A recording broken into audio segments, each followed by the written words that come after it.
Creo que ahí lo prendí. Sí.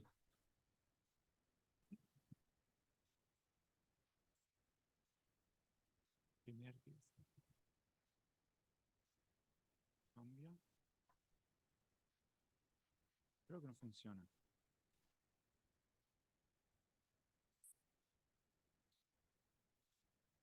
Me voy de ese lado, si no. A ver. Acá.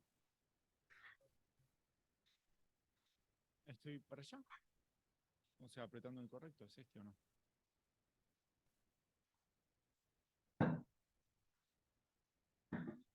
Si no me voy de aquel lado.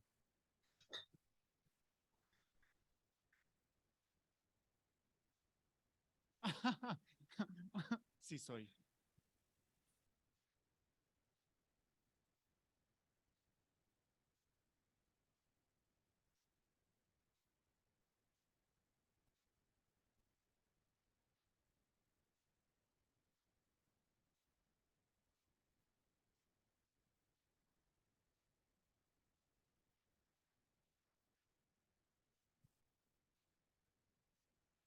Bueno, voy de aquel lado.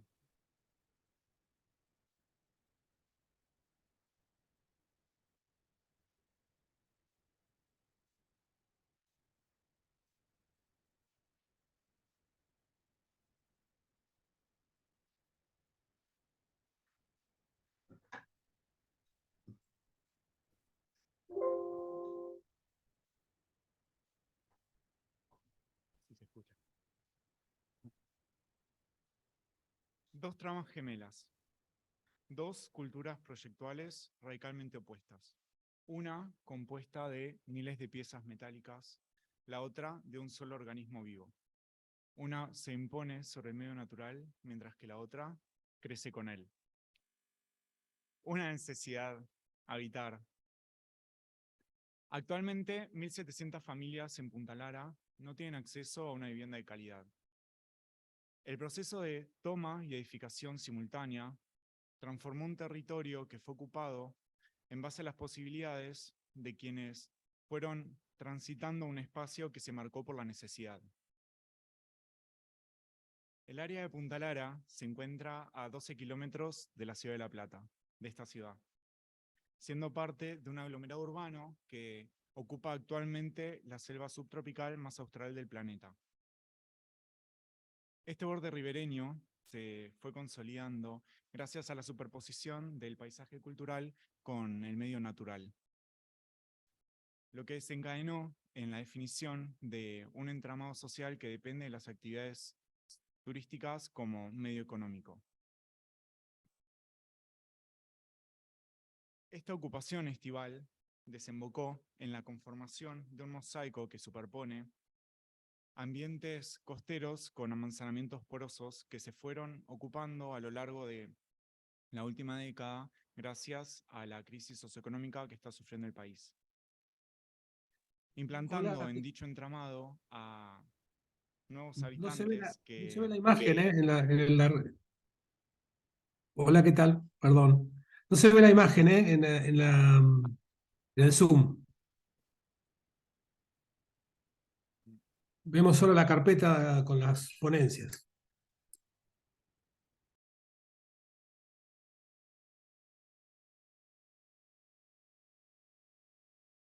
Perdón, ¿eh?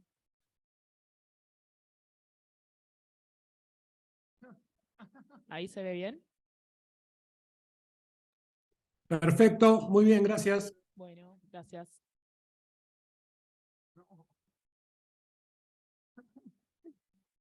Bueno, esta ocupación estival, eh, como decía, desembocó en la conformación de un mosaico que superpone ambientes costeros con amanzanamientos porosos que se fueron ocupando durante la última década debido a la crisis socioeconómica que fue sufriendo el país, implantando en dicho entramado a visitantes esporádicos que luego de visitar la costa se acercan para vivir en ella, mirando desde el interior de la provincia para estar más conectados con la naturaleza. Debido a esto, el trazado colonial de grandes quintas de fin de semana se subdividió rápidamente, loteando un territorio no regulado y de bajo coste, por lo que los nuevos habitantes se insertarían además en un medio con escaso acceso a los recursos básicos. De hecho, esta ocupación desembocó en la ampliación de la línea urbana sobre la Reserva Natural de Punta Lara, por lo que esas familias son obligadas a asentarse informalmente por la ilegalidad de la ocupación, sin cubrir con dichas viviendas los requerimientos básicos habitacionales. Como consecuencia de esta superposición de capas, se produjo además la implantación de especies exóticas, como por ejemplo el ligustro, el eucalipto o las casuarinas, que invaden agresivamente el ambiente natural nativo, formando nuevos ambientes exóticos que compiten con los propios de la costa por el derecho sobre el territorio. Hasta ahora, como vemos, el esfuerzo por producir un hábitat social en el área de Punta Lara se condice con la reproducción de construcciones que no buscan tener un diseño integral tomando como interfase al medio natural. Por eso, mi trabajo, en su nivel más simple, fue buscar una nueva respuesta al hábitat, estudiando a las especies nativas para poder ser incorporadas en el proyecto arquitectónico, no únicamente como un atenuante visual, sino como un método de soporte estructural.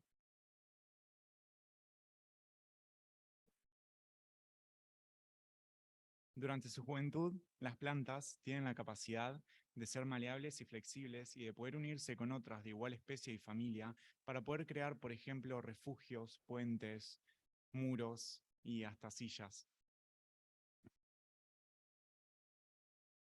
Pero aunque la posibilidad exista, este vínculo entre arquitectura y naturaleza es muy sensible y es propenso a deteriorarse, por lo que la supervivencia de nuestras estructuras vegetales depende muchísimo del conocimiento que tengamos acerca de la fisiología vegetal. En términos generales, todas las plantas poseen 3 tipos de órganos: la raíz, el tallo y las hojas. El crecimiento de estos órganos se produce a través de unas células que denominamos meristemos apicales y meristemos laterales. Los meristemos laterales son los que producen el crecimiento de las zonas leñosas de las plantas, proceso que se genera en su primer y segundo año de vida. Estos meristemos laterales, a su vez, se subdividen en cambium vascular, que es el que transmite los nutrientes desde la raíz a los diferentes órganos, y el cambium suberoso, que es el que se encarga de producir tejido dérmico. Lo que se intenta desde la arquitectura vegetal es vincular 2 o más de estos ejemplares vegetales a través de su cambium vascular para que con el paso del tiempo se produzca una soldadura natural.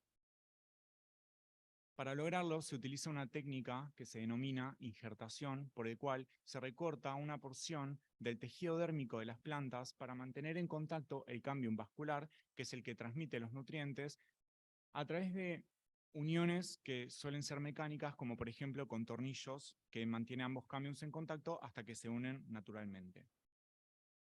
Esta unión se rige por una ley a la que denominamos ley de optimización, por la cual las plantas en realidad crecen hacia el lugar que les parece más ventajoso, por supuesto.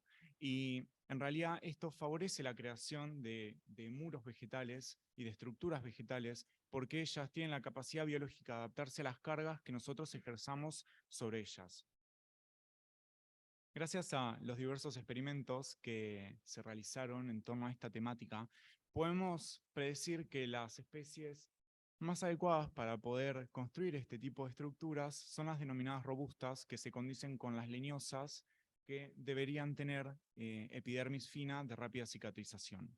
En el caso de Punta Lara, las especies más adecuadas para poder conseguir este tipo de estructuras serían el ceibo en la primera imagen, el laurel criollo en la segunda y el timbo en la tercera.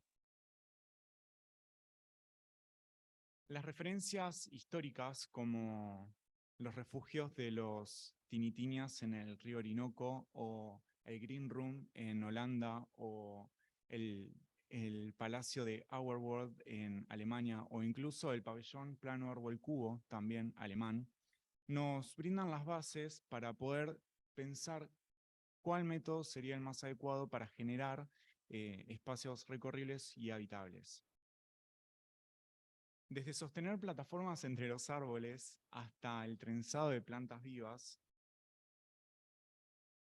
la arquitectura botánica ha desarrollado un sistema por el cual estos organismos vivos se vinculan unos con otros, siendo soportados por una especie de tutores que guía su crecimiento en el proceso de elaboración. Por eso, los proyectos resultantes deben cumplir con el principio básico de ligereza, el proyecto artificial resultante. Sobre todo porque, a medida que la estructura va creciendo, se le van ejerciendo fuerzas para que se pueda adaptar fácilmente a lo largo del tiempo para poder soportar con el proceso planos horizontales habitables. En consecuencia, el equilibrio de la estructura vegetal no se consigue únicamente con las plantas, sino que requiere de un diseño artificial que las guíe en su crecimiento para poder generar arquitectura vegetal. Este método tecnológico se complementa con un sistema de macetas en altura que permite la expansión vertical de los edificios, planteando las guías de un proyecto del que posiblemente no conozcamos su imagen final por el proceso de constante cambio que está interpelado por la vida misma de los árboles. Ahora bien, la realidad es que la riqueza proyectual está en poder aportar mejoras a la vida cotidiana de las personas con esta tecnología. Por eso los árboles, desde la arquitectura, debieron ser insertos en un sistema más amplio, definiendo muros portantes que dieran soporte a las actividades cotidianas, que a su vez se fueron sometiendo a un sistema modular de base. En este sentido, se buscó combinar esta lógica con un sistema de andamios que responden perfectamente a estos conceptos de ligereza, estabilidad, montaje, que son fundamentales para permitir el uso del espacio durante el proceso de crecimiento de las plantas. Este proyecto trabaja con dos ejes que son significativos para la existencia de la casa vegetal. Por un lado está el concepto de refugio y por el otro el concepto de flexibilidad. Debido a que en el proceso de construcción se arriesga la supervivencia de la flora que da sustento al espacio arquitectónico, la casa debió ser tratada en términos de refugio existencial. Desde lo proyectual se indagó esta condición mediante el agregado de capas que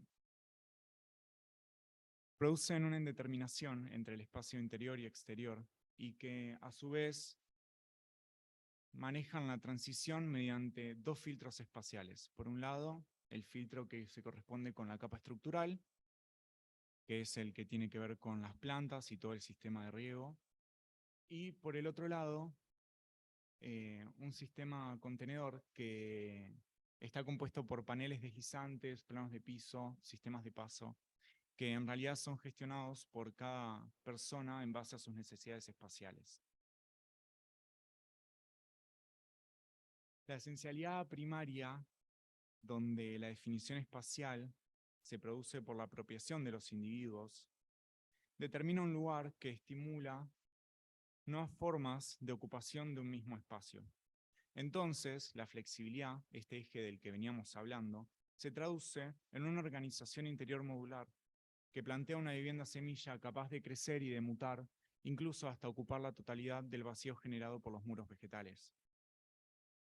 La construcción botánica, además de ser profundamente sustentable, plantea la posibilidad de reutilizar los andamios temporales en la construcción de nuevas viviendas, por lo que se podría hablar de que a partir de estos conceptos también aparece la posibilidad de construir comunitariamente el territorio.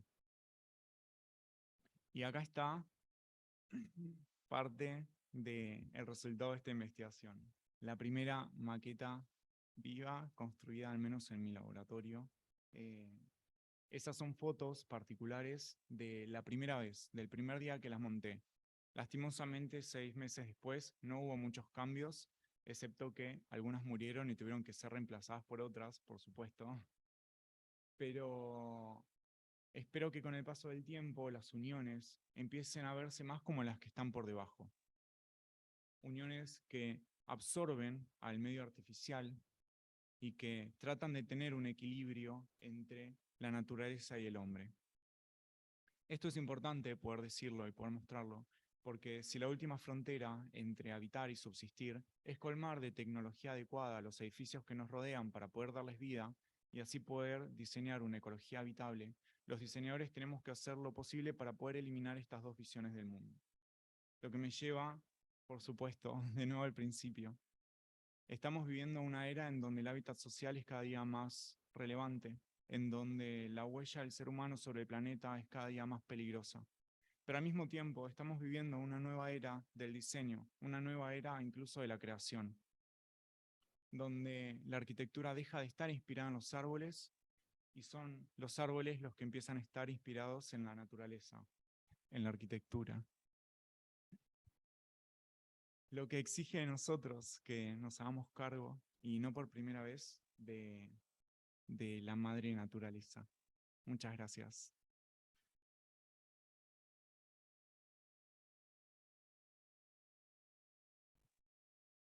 Bien, gracias. Seguimos ahora con Remedios Casas y Fiorella Baquerelo.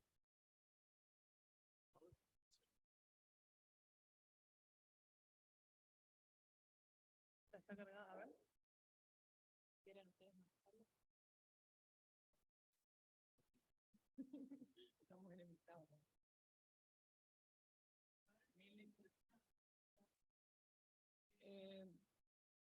Lo tiene Pablo.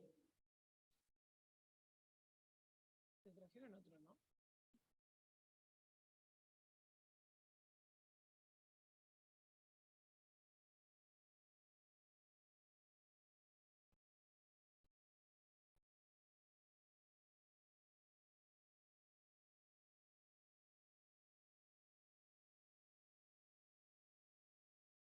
No funciona.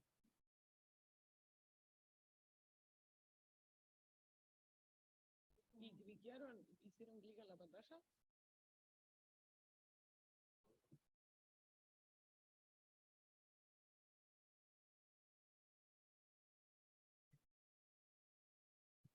Ahí voy allá. No hay bolsillos, ¿no?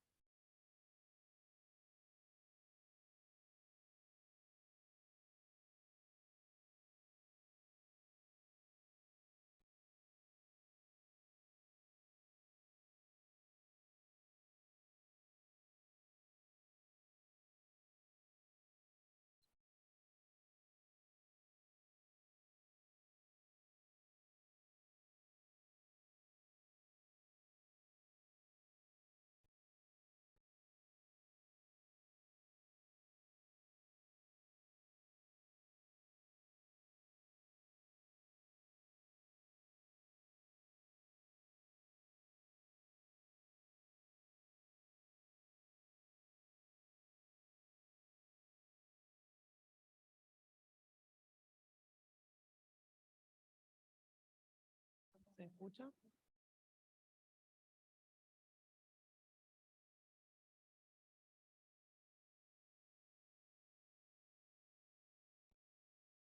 Bueno.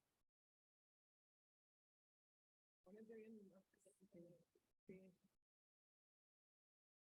Bueno, hola a todos. Hoy con Fiorella les vamos a contar algo de las experiencias biomateriales, que es una investigación que estamos llevando adelante juntas hace ya más de 2 años en el Laboratorio de Investigación Proyectual.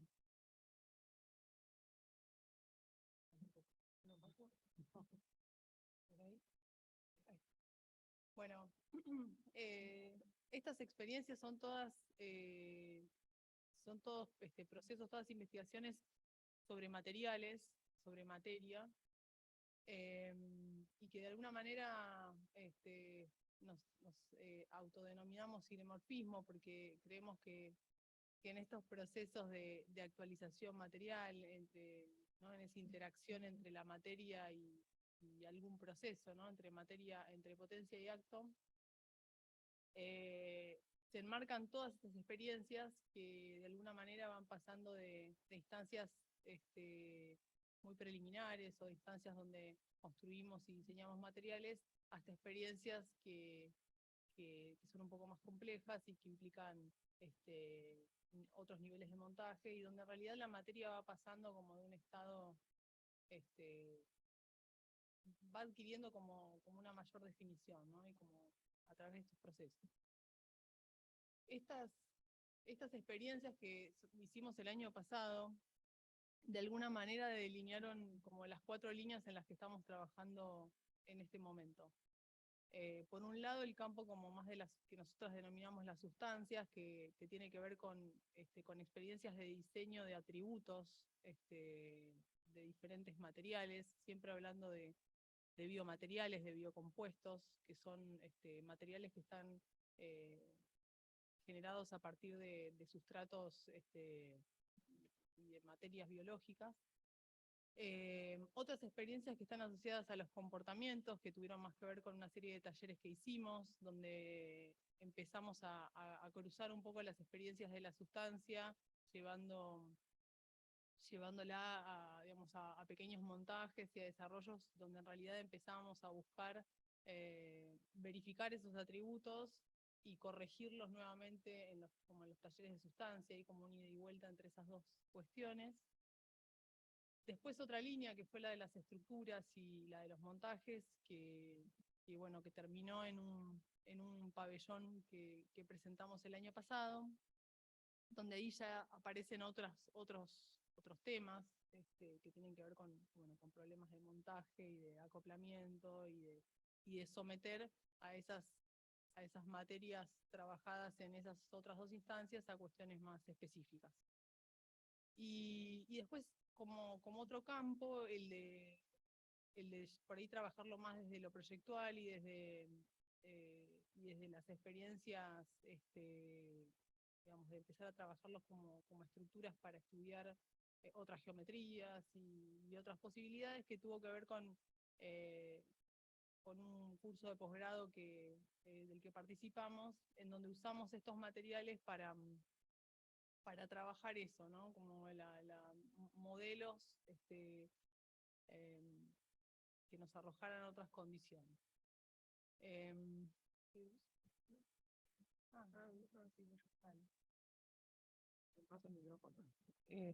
Bueno, entonces, un poco en el marco de este cuadro que resume un poco las experiencias, nosotras en esto que es sustancia, comportamientos y estructuras, las englobamos en lo que sería materia, forma y espacio, y lo que sería la última línea, que tiene que ver con esto del curso de posgrado, tiene que ver con la producción, aunque todas las instancias tienen que ver con la producción, con el proceso, con el procedimiento de proyecto. En una primera instancia, que la denominamos sustancia, entendemos la materia o tendemos a entender la materia en estado cero, donde nosotras, a partir de diferentes componentes y a partir de cómo combinemos esos componentes, podemos generar distintos atributos y distintas cualidades internas dentro de ese material. Nos interesa trabajar con las bioláminas en primera instancia, no tanto por el biomaterial el biomaterial en sí, sino nos interesa porque es un material que nos permite diseñar, a partir de esto que decía, de la dosificación de cada uno de los componentes, nos permite diseñar los atributos y las cualidades. Entonces creemos que es importante, ya que no tiene significancias previas en la disciplina, estos tipos de materiales, nos interesa indagarlo más que nada por esta cualidad proyectual que nos da para nuestras investigaciones, ¿no? Bueno, acá hay un poco un cuadro de cuáles serían esos atributos, cómo se puede comportar esa pieza en relación a la variación de esos componentes. Bueno, y esta es la resultante del primer workshop. Entendemos que los workshops son para nosotras una herramienta para generar conocimiento. No solamente nos importa el resultado de ese workshop, sino lo que va pasando en el medio, en el proceso. Este es la resultante, que son las bioláminas, que acá un poco lo que hicimos fue darle forma a esta sustancia que en una primera instancia es líquida, y a partir del moldeo poder generar una pieza. Bueno, y esto fue una experimentación que hicieron las chicas, donde empezamos a ver cómo podía comportarse esa pieza que en una primera instancia era un módulo chico. Y esto también fue una resultante de ese primer workshop donde empezamos a pensar en esto de un poco en los términos de potencia y acto, ¿no? El acto sería la lámina y ahora esto se convierte en potencia, o sea, es potencialmente otra cosa. Y esto nos sirve de puntapié para el segundo workshop, donde en este segundo workshop nos empezamos a adentrar en lo que sería el efecto espacial, ¿no? No produce un espacio en sí, sino un efecto en el espacio a partir de aportarle una fuerza externa que empiezan a hacer estos tensores. Acá se puede ver como la secuencia, que primero trabajamos con la lámina como base, que se va repitiendo como módulo repetitivo, y en los intersticios está la variación, hay algunas que están más cerca, que están acumuladas, hay otras que están más lejos, y eso nos permite generar diferentes efectos en el espacio, y a su vez, según cómo las vamos ensamblando, van generando direcciones para un lado o para el otro, generando variaciones en el efecto espacial que les mencionaba. Acá hay, bueno, un poco las resultantes de ese segundo workshop, y esto se convierte de vuelta en la potencia para lo que sería la próxima experiencia, donde pudimos llegar a generar un pabellón, que obviamente esto es una investigación en proceso, es un proceso acumulativo, obviamente que hay un montón de cuestiones que tenemos que revisar todavía, pero un poco lo que nos interesaba acá era poder llevar estas experiencias que fuimos acumulando a una condición espacial y que eso produzca algo en un entorno que, como ven acá, está por fuera de la facultad, ¿no? De la institución. Nos interesaba ver cómo esto reaccionaba a un entorno que era ajeno, como que se producía un extrañamiento de la pieza. Bueno, acá nos ayudaron Pablo y María Elisa también. Vamos a mencionarlos. Y bueno, y Agustina Valdenegro y Quimei Gorgone estuvieron ayudándonos en estas experimentaciones. Y acá en esta imagen y en la que sigue se puede ver como la acumulación de todos estos temas, la tensión, la acumulación de materia, esta condición más de patrón repetitivo y que varía. Entonces podemos pensar todas estas experiencias como una secuencia iterativa que produce el acto en potencia, ¿no? Y así sucesivamente en nuestra investigación. Y esta última que les vamos a compartir hoy tiene que ver un poco con ese curso de posgrado que hicimos, donde con Pablo, con Julián también, donde en realidad usamos estos materiales. En realidad en este caso fueron como, la selección fueron materiales como no convencionales o no comunes para el uso en la arquitectura. Trabajaron algunos con algodón, otros con tierra, otros con tela, otros con hilo. Y un poco la idea de eso era, a partir de un primer encuentro con ese material, empezar a explorar formas de organizarlo, formas de construir alguna especie de objeto, de estructura, que sirviera como disparador como para pensar un espacio a partir de eso. Este es el trabajo de uno de los participantes, de Simón, que trabajó con algodón y lo sometió a, digamos, aparte de apelmazarlo y de manipularlo y de cambiarle un poco la estructura, lo sometió al calor y a su vez a ciertas como compresiones, y fue llegando a esos estadios. Acá se puede ver un poquito más en detalle. Y una vez que llegó a eso, poder transferir, digamos, todas esas propiedades, esas capacidades de organización de esa materia a ya unos modelos, una geometrización, unos modelos un poco más específicos. Este es otro, este es con tela. Bueno, y acá ya vamos cerrando. A ver.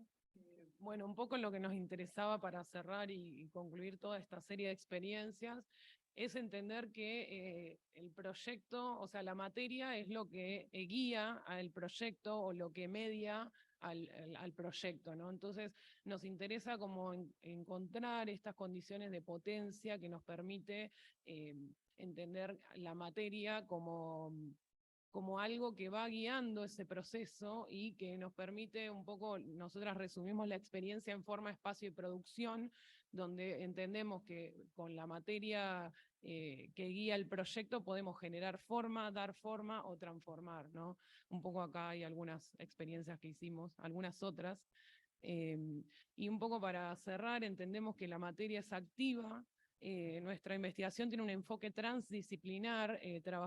Ahora justamente estamos trabajando con una biotecnóloga que nos ayuda un poco con esto de entender los componentes y cómo se dosifican y cómo es el procedimiento. Y nos interesa esta investigación no como como llegar a un resultado, sino entender los procedimientos y que en los procedimientos está la generación de conocimiento. Y citando a Pablo Stulwark, en el libro Componerse con el mundo, él dice, no hay materias sometidas, la materia está en potencia de transformación absolutamente abierta, entonces podrá ser capturada y transformada en material de proyecto. Y esto puede darse con todos los materiales que existen hoy en día, ¿no? Bueno, muchas gracias.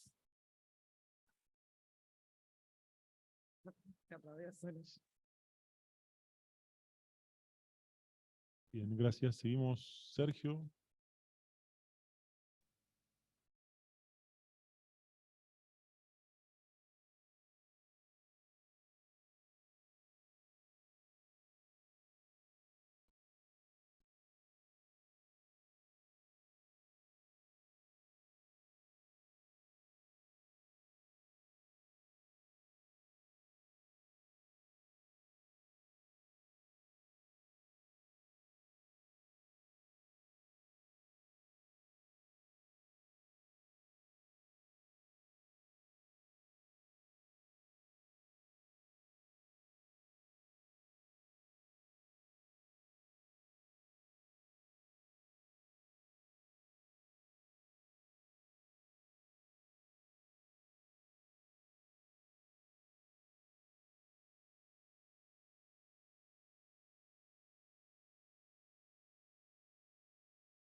Hola. Ah, no, ahí se escucha. Está apagado, está apagado.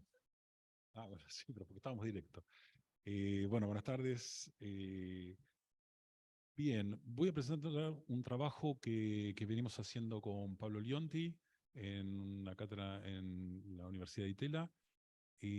Lo primero que quería aclarar es que todas las investigaciones que venimos haciendo tienen dos campos que se mueven en forma simultánea. Por un lado, estudiar los procesos y las mecánicas creativas, productivas en general, siempre, y después cada proyecto y cada trabajo de investigación tiene sus focos particulares. En este trabajo nos metimos en los medios digitales, en la segunda parte sería, y acá lo que me parece algo que es sumamente interesante y me parece que estaría bueno como darle más dedicación de investigación, por eso estamos tratando de hacerlo, es que el dibujo siempre fue un medio de creación, de representación, de feedback, o sea, hay un ida y vuelta entre el arquitecto proyectista y el dibujo, ¿no? Pero esas líneas son líneas organizadas que generan nosotros, en general, a través de la memoria, como por códigos que tenemos, pero generan expresión, relación, información, que nosotros reconocemos no porque el dibujo en sí mismo tenga todas esas cualidades, sino que esas cualidades son codificaciones aprendidas por nosotros, que nosotros mismos podríamos manipular y manejar. Lo que parece interesante ahora con los medios digitales, que los medios digitales se dibuja de una manera totalmente diferente, como muy mediada, antes de empezar, no como al principio cuando se dibujaba en AutoCAD, donde ponías el punto y punto, pero que igual era relacional y era específica, pero en los modos digitales que tenemos para producir ahora son modos de dibujo relacional directo. Eso me parece muy interesante. Todo el problema de los algoritmos, que en general a la gente le da miedo, dice algoritmo, y dice, uy, ¿qué es esto? Y el algoritmo no es otra cosa que una serie de instrucciones, y la serie de instrucciones es la lógica por lo cual estamos pensando, estamos relacionando cosas. Entonces, los programas de dibujos hoy en día tienen la capacidad de ser un dibujo relacional de movida. Eso me parece que es sumamente interesante y está bueno poder pensar cómo se genera el feedback, cómo se genera la interacción, cómo se genera la expresión a través de dibujos con otras tecnologías que no son la manual directa y física. Entonces, en ese sentido que lo que me interesa pensar es que los dibujos digitales no es una manera nueva de representar, o no es seguro no es solo una manera de representar, y no es una manera de dibujar lo que tenemos en nuestras cabezas, sino que es una nueva manera de hacer, de pensar, de evaluar y también de generar producciones. O sea, las producciones que hacemos ahora con medios digitales no las podíamos hacer a mano. O sea, la velocidad del ordenador para producir situaciones o dibujos o ver campos, o sea, justamente lo que vamos a ver ahora, seguramente son algunos campos de simulación muy rápidos, en los cuales uno puede reconocer y visualizar. El problema de la visualización es muy fuerte en lo digital, porque se generan visualizaciones muy rápido, que con un slider rápidamente nosotros podemos ver como una cantidad de variables, una cuantificación muy diversa en muy poco tiempo. Entonces eso nos genera una nueva manera de pensar, así como cuando el automóvil se incorporó a la vida cotidiana, cambió los criterios de espacio, ¿no? O todas las cosas nuevas, o el avión, o sea, ver desde arriba, o con un avión, ver un problema territorial, no es que cambia solo la visibilidad o la visión que uno tiene, sino que cambia toda la estructura de pensamiento que nosotros tenemos acerca de las cosas.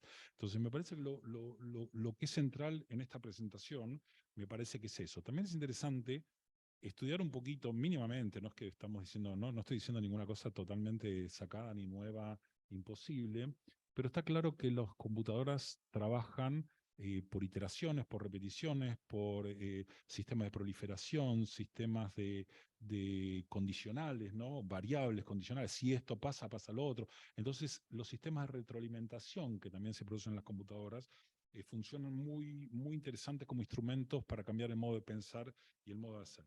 Entonces, para trabajar sobre esto, lo que les vamos a mostrar ahora es un trabajo en medios digitales y particularmente como problemas urbanos, porque en el problema urbano es más fácil verlo que el problema de las construcciones tradicionales de arquitectura. Entonces, en el problema urbano se puede ver como muchas relaciones puestas al mismo tiempo. Incluso unos pip ahí que espero que funcione.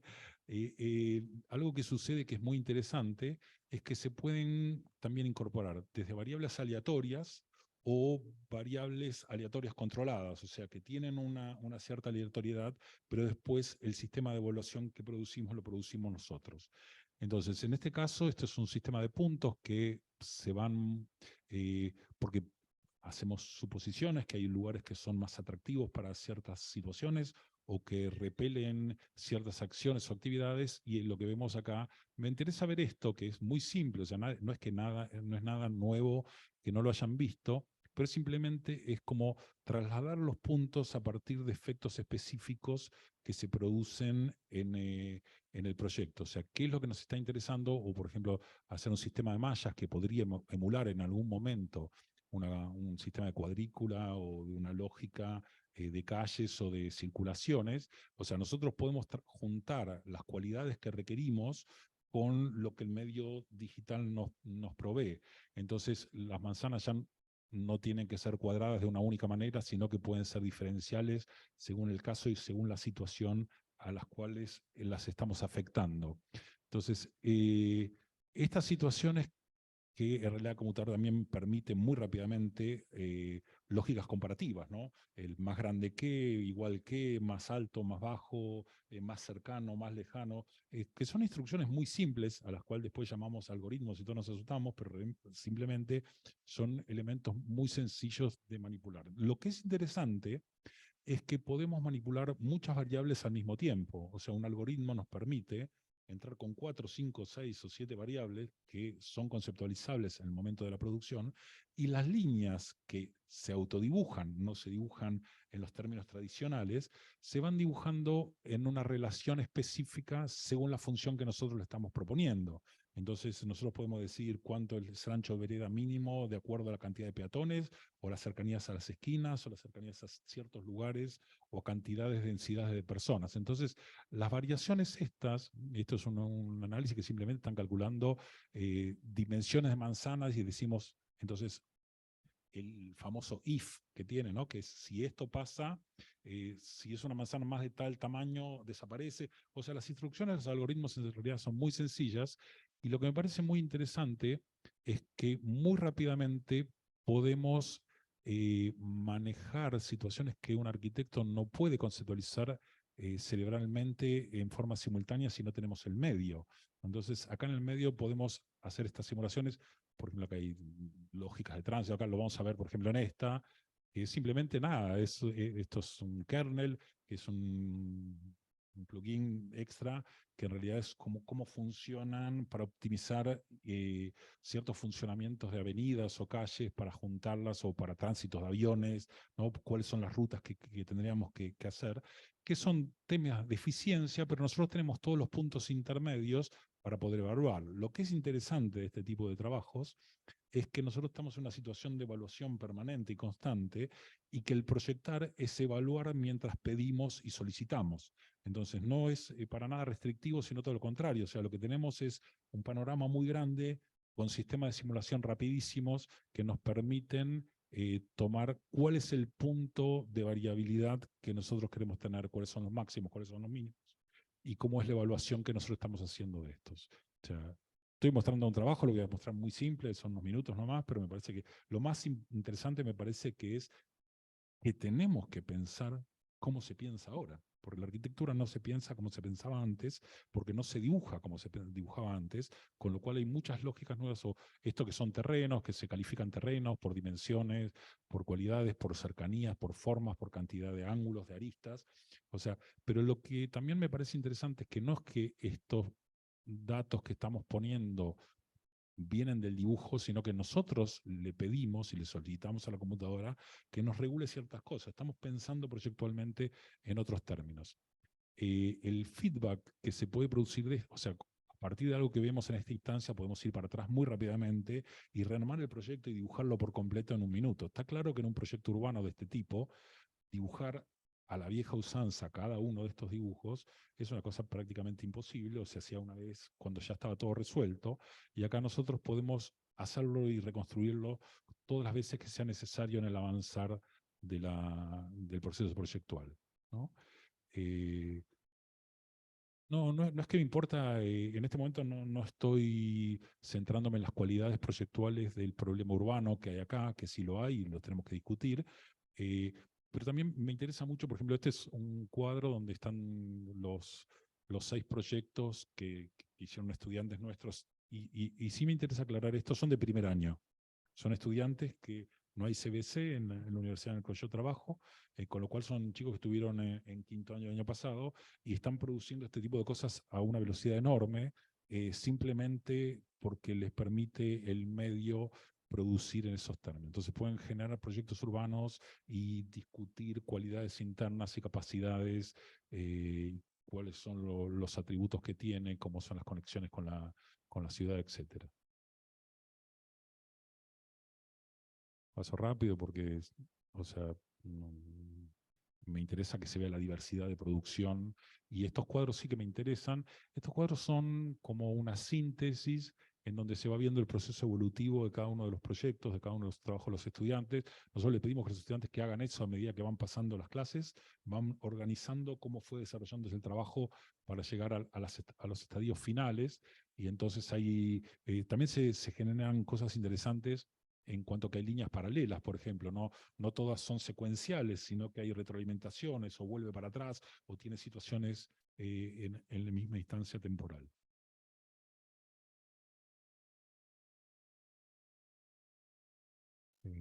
Nada, distintos trabajos para ver que no hay una limitación porque esté en la computadora, sino todo lo contrario, que nos permite como abrir esos campos de producción.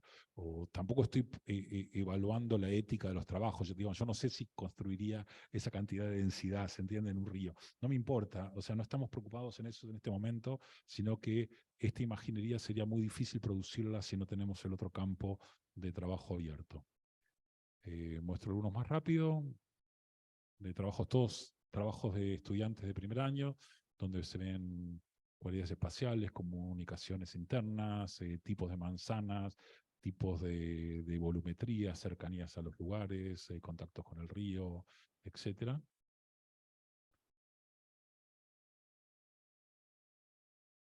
Y nada, por último, ya estoy terminando. Y por último, quería mostrar esta imagen, que son unas maquetas que hacemos ahora, que son simplemente unas líneas de acrílico puestas una tras de otra en una cajita, y que cada línea es un layer, entonces nosotros podemos ir variando de layers y viendo los problemas relacionales entre uno y otro. O sea, estos 6, que son como 12, están todos juntos y se ven todos a través, y si uno ilumina uno u otro con una linterna, puede ver los distintos layers y ver qué hace cada sector al resto de los otros. No.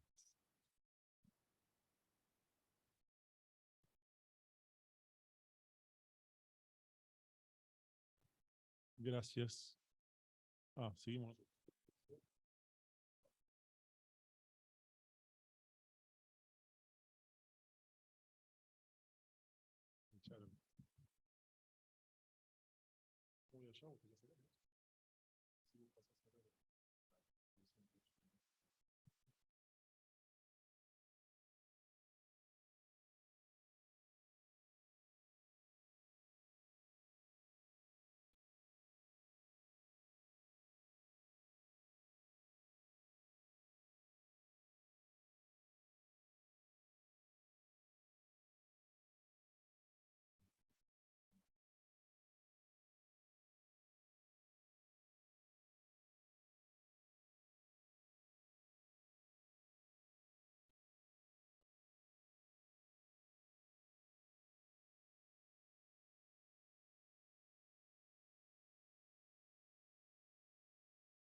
Mágico. Si pasa solo, mejor. Sí.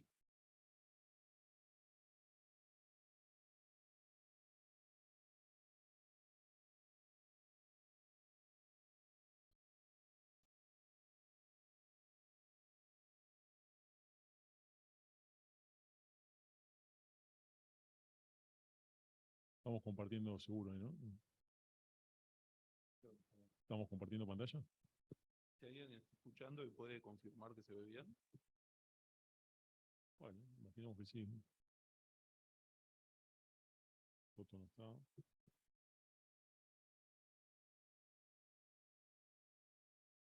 Bueno, no sé en el chat, capaz que hay alguno que dice. Se ve bien, ahí está, perfecto. Bien, lo que vamos a presentar es un trabajo del taller de arquitectura. Es un trabajo de proyecto de nivel 5. Yo voy a contar la parte del planteo del trabajo práctico que armamos con Pablo Zelagoski, con Toto Díaz de la Sota, que es nuestro taller, el taller 7 de arquitectura. Nosotros lo que hacemos es plantear los trabajos prácticos, y después cada uno de los docentes que lleva adelante el trabajo, con cada uno de los docentes discutimos cómo llevarlo adelante. Así que yo voy a contar un poco el panorama general inicial, que construimos con Pablo y con Toto, y después Seba va a contar cómo lo llevó adelante el año pasado, ahora lo está llevando adelante Emiliano da Conceizao, pero pasa, Seba, pasa con una imagen. Queremos mostrarles un poco de qué trata. Es un trabajo de diseño de proyecto urbano, que este trabajo le pusimos el ecualizador urbano, arranca pensando de qué manera podemos construir un ejercicio práctico urbano a partir de la ciudad que tenemos, y si esa ciudad, si esa ciudad existe, qué tipo de ciudad existe, qué entendemos por ciudad, y en realidad tampoco queríamos establecer una línea específica de producción, sino justamente, ahora voy a mostrar, pero de alguna manera construir una cantidad de modos posibles para que los estudiantes puedan ir ecualizando cada uno de esos modos en distintos sectores del lugar. La ciudad que vamos entendiendo no podemos definirla fácilmente, o no podemos definirla, en realidad tenemos algunas referencias sobre las cuales habitamos. Todo el mundo sabe lo que es una ciudad, pero nadie puede describirla de alguna manera. Una ciudad, entendemos, no tiene forma, no tiene materia, no tiene función, o tiene todo eso junto, pero termina siendo de alguna especie de amalgama, un conglomerado de temas, de elementos, datos, imágenes, geografía, dimensión, accidentes, topografías, orografías, soles, climas, vegetaciones, cultivos. Lo que hacemos en este trabajo de alguna manera es, en principio, construir el contexto, en primer lugar, construir ese lugar, para después empezar a darle a esto un sistema de generación posible para ir construyendo este proyecto.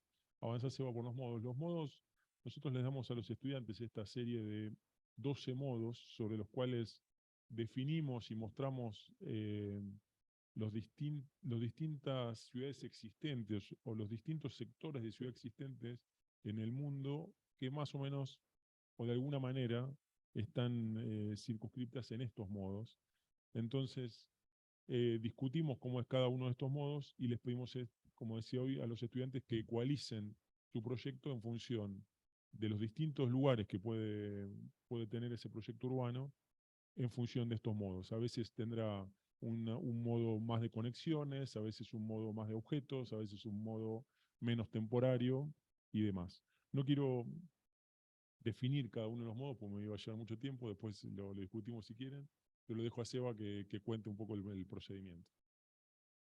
Bien, la implementación del trabajo, que es un trabajo de quinto año de la carrera de arquitectura, se desarrolla en 5 etapas sucesivas. Cada una de las etapas va construyendo material que es retomada por la etapa siguiente para continuar avanzando, pero cada una de estas etapas también funciona de manera independiente y puede ser una investigación autónoma.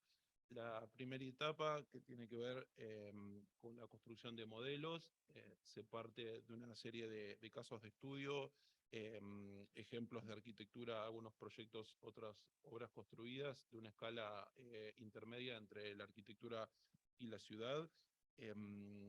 Cada uno de los casos de estudio se construye en modelos que sintetizan sus capacidades, estudiando primeros sus condiciones formales a partir de componentes y de relaciones, estableciendo rangos de variabilidad para estas capacidades, de manera de que las condiciones formales terminan traduciéndose en comportamientos. Los modelos se diferencian entre modelos de arquitectura y modelos de suelo. Los modelos de suelo presentan capacidades infraestructurales y de soporte para que se posicionen sobre ellos los modelos de arquitectura. Dentro de esas variaciones también podemos encontrar lógicas en las cuales un modelo deviene otro. Un modelo de arquitectura puede devenir en otro modelo de arquitectura, o bien un modelo puede devenir en lo otro, o sea, un modelo de arquitectura deviniendo en un modelo de suelo o a la inversa. Cada una de estas iteraciones lo que hacen es expandir las capacidades de los modelos, construyendo nuevas capacidades y estableciendo así una serie de estadios tipológicos que se pueden establecer como puntos fijos o como transiciones entre ellas. Y a partir de los modelos de arquitectura, mediante lógicas de proliferación y lógicas de crecimiento para los modelos de suelo,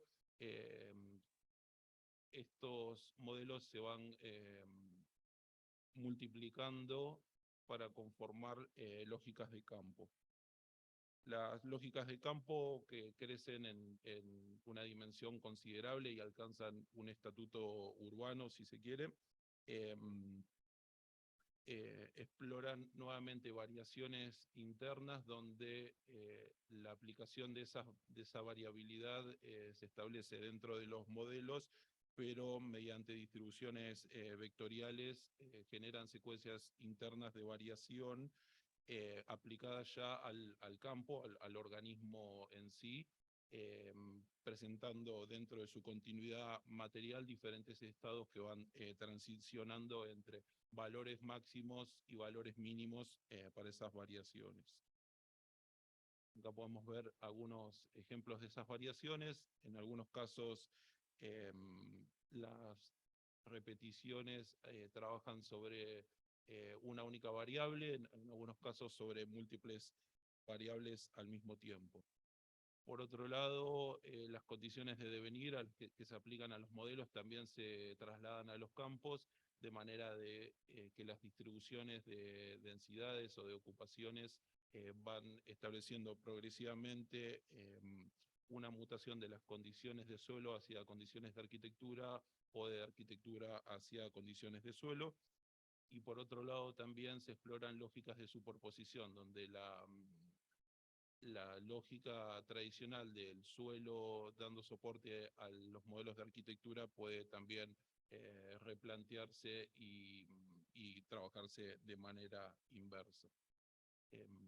Bien, estos campos van a generar diferentes condiciones que van a servir como sustento para explorar los diferentes modos de ciudad a los que se refería Pablo, y van a trabajar sobre lógicas binarias en los términos de extremos de un rango de variabilidad que pueden operar, por ejemplo, en los pares densificación o dispersión, compacidad, porosidad, horizontalidad, verticalidad, contigüidad o continuidad. Y cada uno de estos escenarios va a explorar de diferentes maneras los modos, como decía, tanto en sentido puro o a partir de hibridaciones o mezclas, estableciendo lógicas de compatibilidad entre ellos o de integración, y al mismo tiempo habilitando la posibilidad de seleccionar algunos de esos modos y ver la proporcionalidad en la que van a trabajar dentro de cada uno de los proyectos urbanos. Estos campos alcanzan consistencia interna previa a la etapa siguiente, que tiene que ver con el despliegue de los mismos dentro del territorio. En la etapa de cartografía del territorio, que es en la ciudad de Ensenada, en el Gran La Plata, provincia de Buenos Aires, el territorio es leído a partir de una lógica cartográfica que mediante una mecánica diagramática traduce la información en matrices geométricas que mediante técnicas de extensión y de superposición cargan el solado a trabajar, generando o disponiendo regulaciones distributivas. De esta manera puede ser capas independientes de sí mismas, leyéndolas con diferentes criterios, pero que también pueden trabajar en simultáneo. Los campos se van a desplegar sobre ellas, actualizando su organización interna y encontrando un orden último vinculado o negociando entre las condiciones internas desarrolladas y las condiciones contextuales cartografiadas. Y en la última instancia, que es la instancia que podemos resumir en términos de proyectos, se generan condiciones finales que vuelven a ser un nuevo punto de partida para explorar escenarios urbanos asociados a los diferentes modos de ciudad. Se trabaja con las condiciones emergentes y resultantes para establecer una lógica espacial propia que empieza a buscar una escala, un carácter, una identidad para los escenarios urbanos, alcanzando, si se quiere, escenarios que intentan simular la realidad. Y se pone foco, por último, en las condiciones de espacio público para darle cierre al proceso.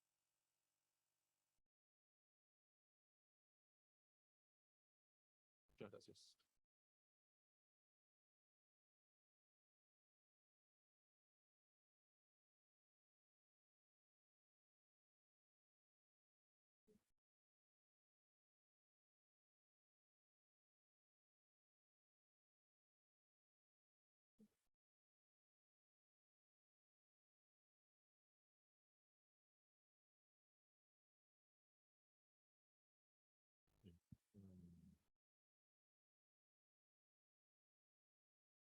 Sí.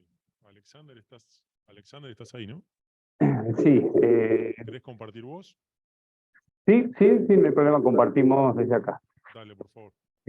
Bueno, buenas tardes, contento de escucharlos a todos. Hacía primero un primer ejercicio de ver cómo esto que vamos a mostrar se podía aplicar a cada uno de los casos de investigación. Por lo tanto, ahora les devuelvo la pregunta, si les parece, a modo de ir mirando la exposición, cómo aplica esto que vamos a mostrar, al que le hemos llamado relevar para proyectar, en cada uno de los casos de las exposiciones o inclusive de los que están compartiendo esta reunión, y cómo dentro de nuestras ciudades puede replicarse esta mirada sobre esta actitud de relevar para proyectar, ¿sí? Los invito formalmente, sé que eso se hace de manera intuitiva, pero bueno, estaba bueno decirlo. Bueno, nosotros estamos en el nivel 2 del taller de arquitectura de la Facultad de Arquitectura en San Juan. Conformamos un cuerpo de docentes que también realizan investigaciones siempre en torno a la investigación proyectual, a las cuestiones inherentes a proyectos. Hace ya muchos años, y siempre también hemos estado concentrados en el proceso de lo que básicamente todos conocemos en modo general como este tránsito entre idea, partido y anteproyecto.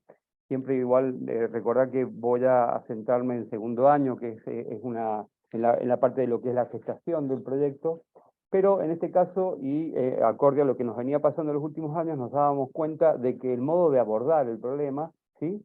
El modo en que adquiríamos conocimiento, era un tema que siempre se da por entendido y se hace de manera intuitiva, lo hacemos siempre en los talleres o basándonos en algún autor, pero no lo habíamos logrado sistematizar. Por lo tanto, nos interesó generar una matriz que vamos a mostrar hoy, que creo que es aplicable en cada caso.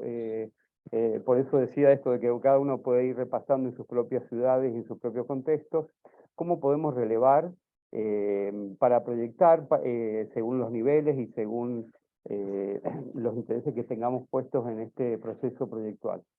Para eso nos pareció interesante primero posar dos miradas. Creo que mucho de este trabajo tiene también un marco teórico sobre el que no voy a excederme, pero que fundamenta y le da razón de ser un poquito a la investigación. Primero, entender la arquitectura como eso que nos sucede cuando habitamos, ¿sí? Entender la arquitectura como ese acto de habitar en un espacio disponible, en un artificio arquitectónico que nos permite en esa instancia hacer emerger la arquitectura como un acto. Dentro de esta idea de acto, también pensar que el proyecto arquitectónico es el acto de definir y posar una institución en el paisaje. La definición es de institución, sacada un poco de del aprendizaje de Luis Kahn, y en el caso de paisaje, de las definiciones de la teoría de paisaje del arquitecto César Naselli. Esta definición de esto último, que es donde queremos pasar, no vamos a hablar de la institución, pero sí del paisaje, vamos a traducirlo de un modo más general para todos como lo que entendemos por contexto, ¿sí? Y si estamos hablando de acto, entendemos entonces de que podíamos, para producir este sistema de investigación, trabajarlo en dos variables, tiempo y espacio. Por lo tanto, el acto lo vamos a resolver para mirar el contexto desde la dimensión espacial y por otro lado, la dimensión temporal del contexto, ¿sí?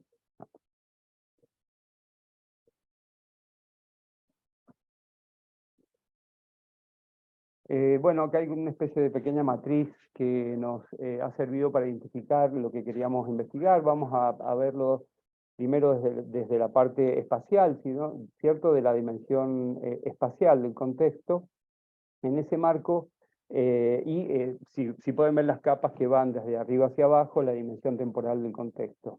En el caso donde estamos en el mismo nivel, tres capas muy generales, que tenían que ver con lo geourbano, con la antropoescala y con la microescala, y desde el punto de vista temporal, con habitar la Tierra, habitar la memoria y habitar el presente.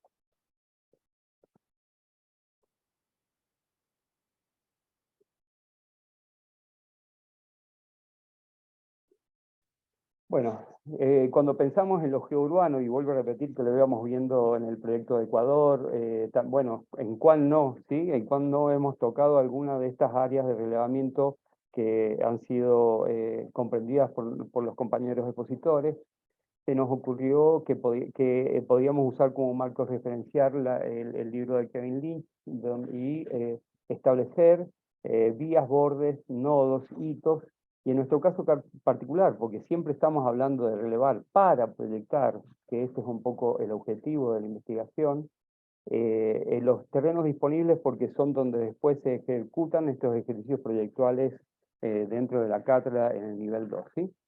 Muy rápidamente, en el contexto de San Juan, desde Argentina, que está en la parte de la diapo que está hacia la izquierda, en la parte superior a la izquierda, en qué contexto está San Juan, cuáles son sus cualidades territoriales, cómo está en el contexto general del país, dónde estamos ubicados, y por eso da sus situaciones de zonas fronterizas apoyadas sobre la montaña.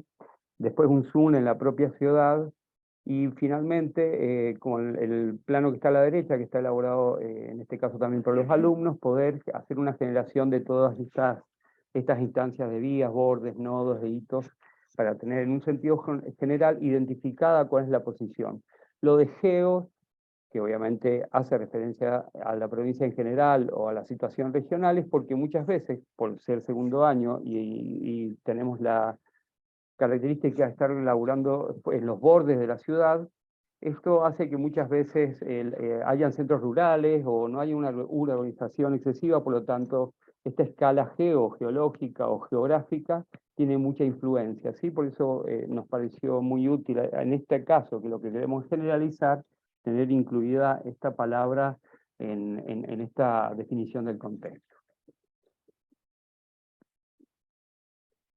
Si bajamos entonces lo que dijimos en esta dimensión espacial, en esta instancia, lo que hemos denominado de manera particular, una palabra para nosotros, que es la antropoescala, donde el hombre se centra, o la persona se centra en el centro, está dentro del centro del problema, ¿no? Como generalmente nosotros relevamos de un modo mucho más universal o mucho más general, nos interesó mucho, seguramente, no me quiero exceder ahora, pero sí en la condición general de entender que si estamos relevando para proyectar es el proyectista, en ese caso puede ser el alumno, o en algún caso hasta el usuario, es el centro del problema, y cómo podíamos nosotros relevar tomando esta condición, ¿sí?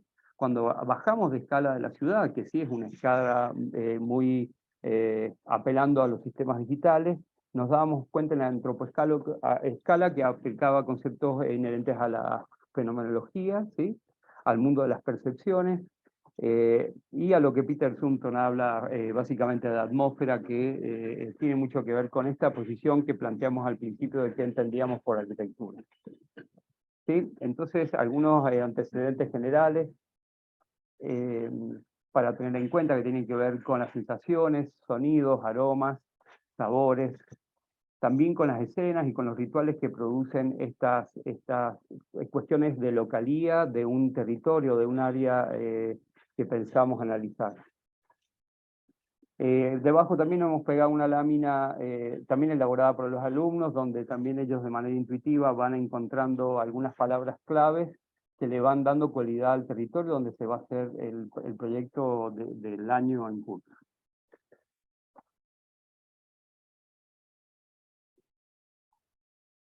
Bueno, por último la microescala, como vean, hemos bajado muy rápido hasta este espacio de micro, pero nos parecía muy importante en segundo año poder abarcar de una manera simplificada y sintética todo el contexto disponible, fragmentándolo de este modo, para ver qué insumos son los que van a recurrir dentro de un proyecto de arquitectura.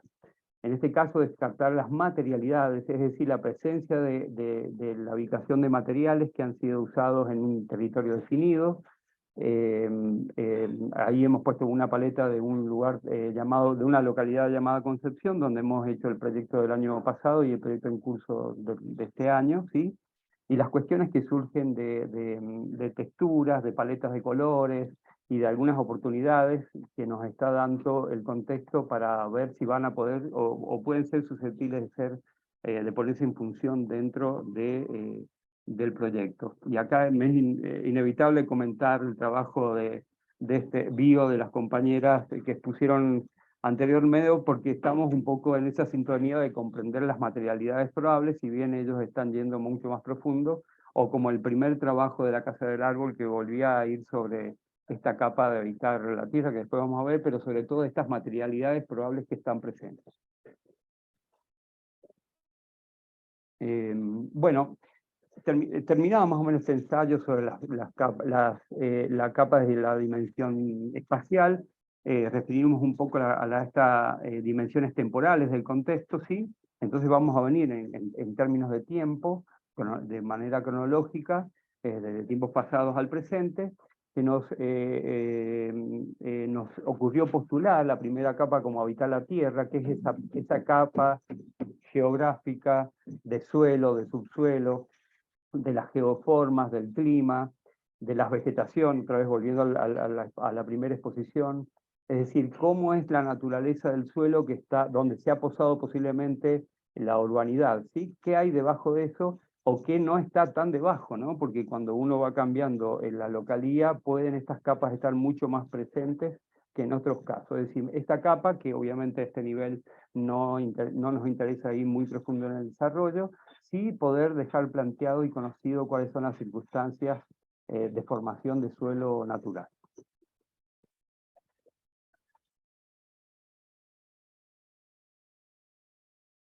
Bueno, en la segunda capa le llamamos habitar la memoria porque al igual que la antropoescala, que tiene que ver con la vista hasta donde nos alcanza un poco la visual y los oídos, el olfato, etcétera, dentro de lo que es habitar la memoria, pensábamos en esto, de cómo es desde un usuario esta percepción casi de la memoria, hasta dónde nos alcanza, teniendo en cuenta este estrato histórico-cultural del sitio, sus intereses, sus lógicas y costumbres, arraigadas y presentes, las historias cercanas y legibles que inciden en el consciente colectivo urgente en la comunidad, ¿sí?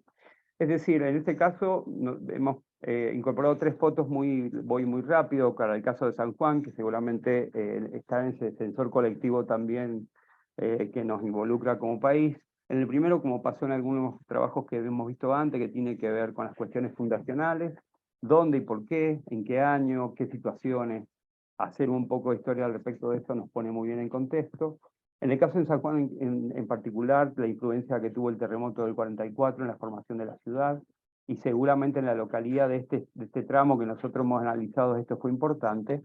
Y datos muy específicos también, muy propios de las ciudades de la Argentina, que tiene que ver con la llegada de los ferrocarriles y cómo produjo arquitecturas, o en algún punto también cómo fue produciendo crecimientos de algunos espacios de la ciudad.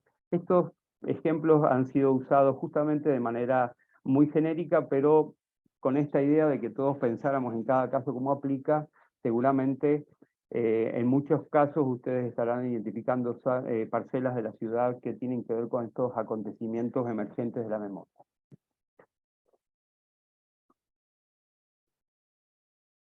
Por último, habitar el presente, que un poco, si vuelvo a la exposición de los colegas de las otras universidades, ha sido a lo mejor el más habitado en este caso, ¿no? La situación actual, sus lógicas vigentes, sus potencialidades, los cambios de usos emergentes, las proyecciones que tienen, por ejemplo, de tipo inmobiliaria, o sus nuevas políticas, que hay zonas donde hay políticas de Estado que tienden a mejorar ciertos sectores de la ciudad, es decir, cómo se está posicionando ese pequeño sector de análisis y si tiene algunos emergentes que pueden ser satélites a la hora de identificar el sector, un poco apoyado en esos estratos inferiores, pero ver cuáles son sus proyecciones y cómo vamos a insertar o cómo vamos a insertar una temática en estos lugares.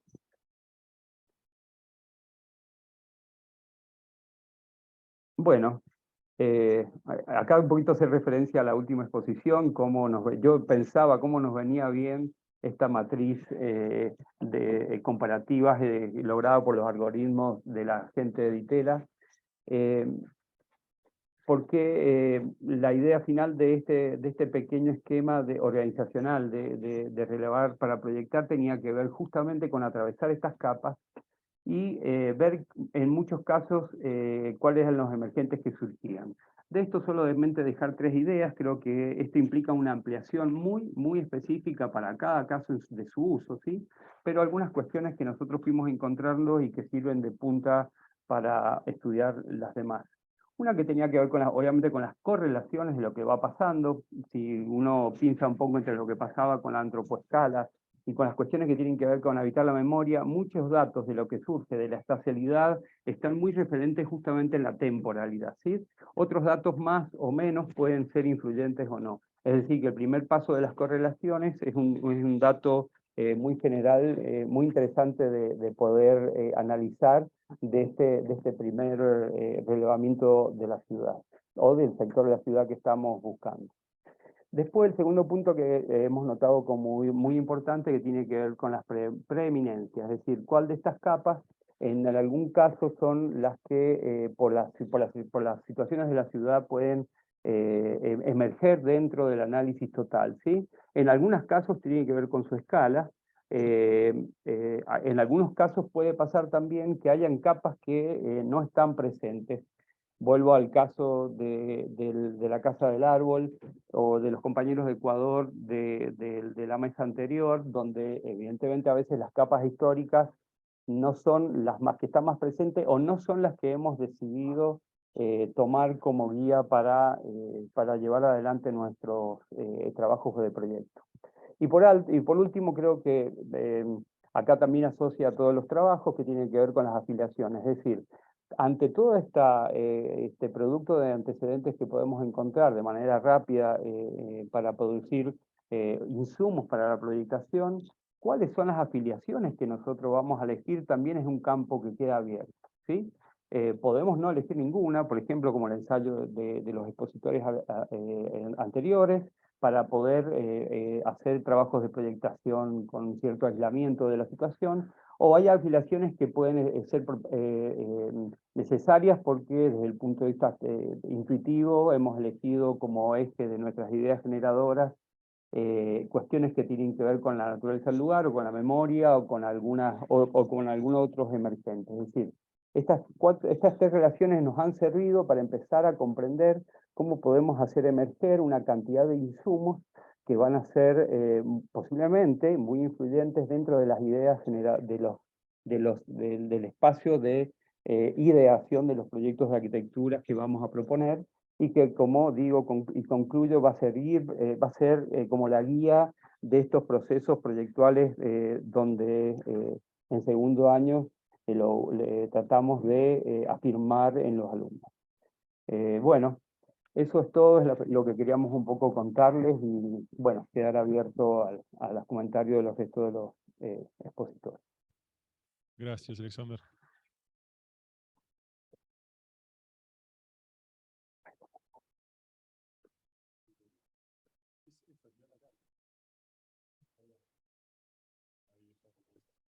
ser para expreso, porque con ilumina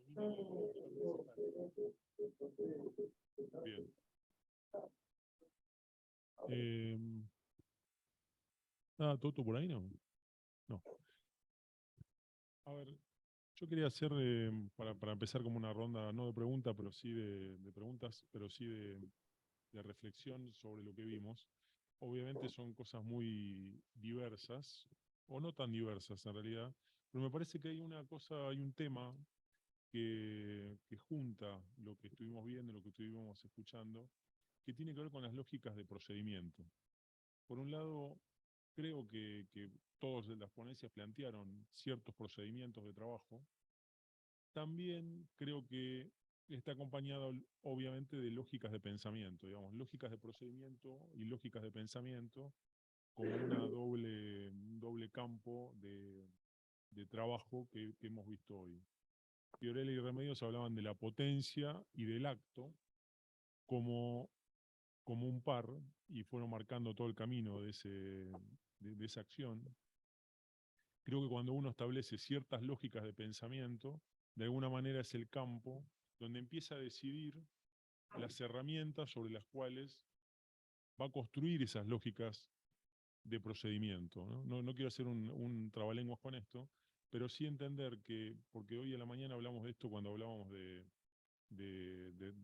cómo, de la representación y de cómo se elige la herramienta adecuada en función del proyecto que uno quiera poder llevar adelante. Me parece que en esa lógica del pensamiento y el procedimiento, hay veces que eso puede ser como un par ordenado, a veces ese par está imbrincado, a medida que haces el procedimiento estás pensando, haces el procedimiento y pensás después. Ese pasaje al acto, de alguna manera, es donde uno construye la herramienta o termina de definir la herramienta que va a establecer ciertos límites para la acción que va a llevar adelante.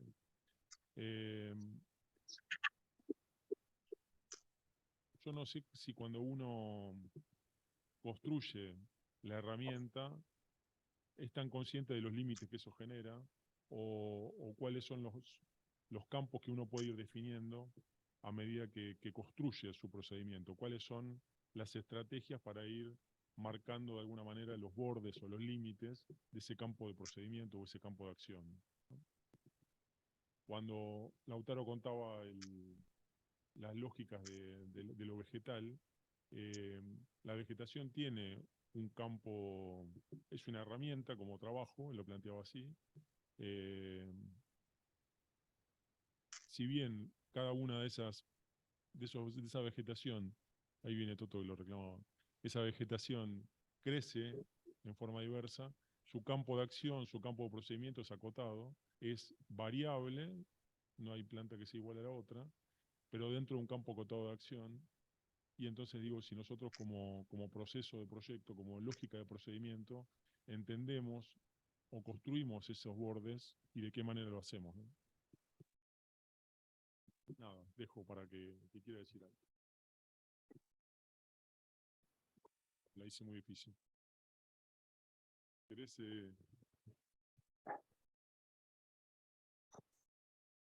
No, solo para complementar y agregar una reflexión más a eso que está diciendo Pablo, a ver si sirve.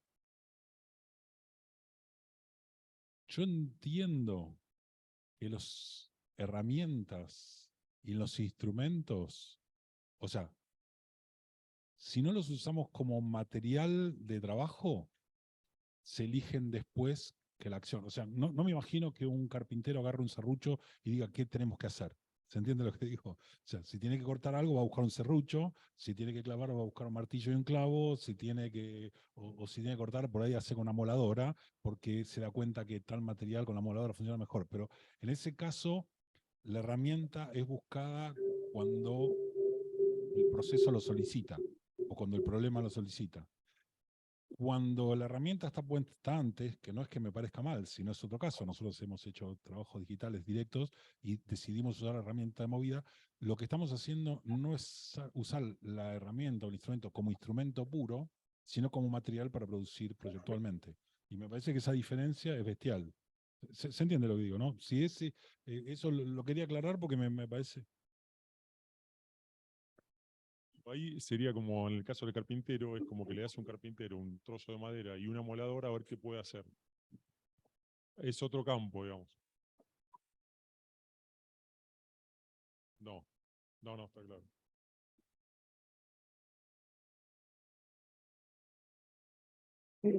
Bueno, colaborar un poco con los comentarios que están haciendo, un poco volviendo a lo que habíamos planteado, en el sentido este de justamente, en algún momento uno puede dar un sesgo por el nivel, por los límites, por el proyecto, por las tipologías, por lo que haya elegido, pero finalmente contar con entender qué estamos poniendo o no en el sesgo es muy importante.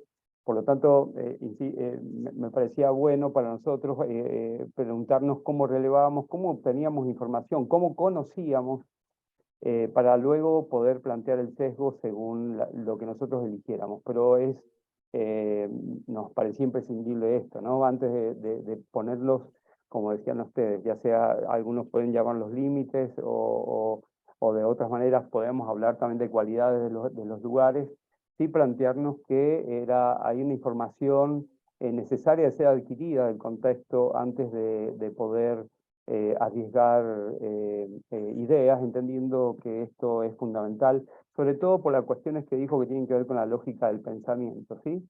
Y cómo a través del siglo pasado y al siglo presente, la antropología filosófica, además, el centrarnos en la persona como un centro de la composición, nos ha puesto en lo que en teoría hemos cambiado también, que es usar la palabra contexto por entorno, un poco tratar de comprender cuál es la lógica del pensamiento, cómo debemos posarnos y cómo debemos mirar, nos prepara mejor para el desarrollo de los proyectos arquitectónicos. Así que un poco coincido con esto de que la lógica proyectual está asistida por una lógica de pensamiento que lo precede y que puede ser la línea misma de pensamiento justamente de una cátedra que está en el ámbito de lo proyectual.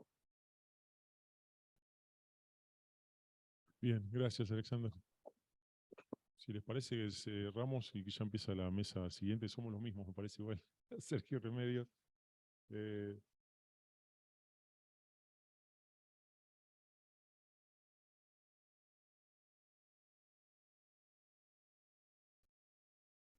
Empezamos por ella, ¿crees?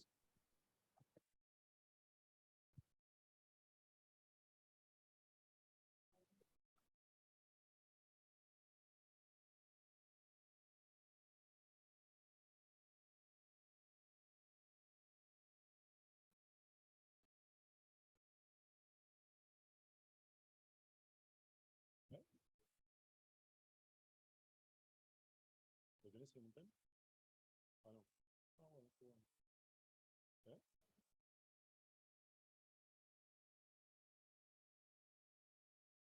Al medio arriba. No, sí, perdón. Ahí, corta ahí. Sí.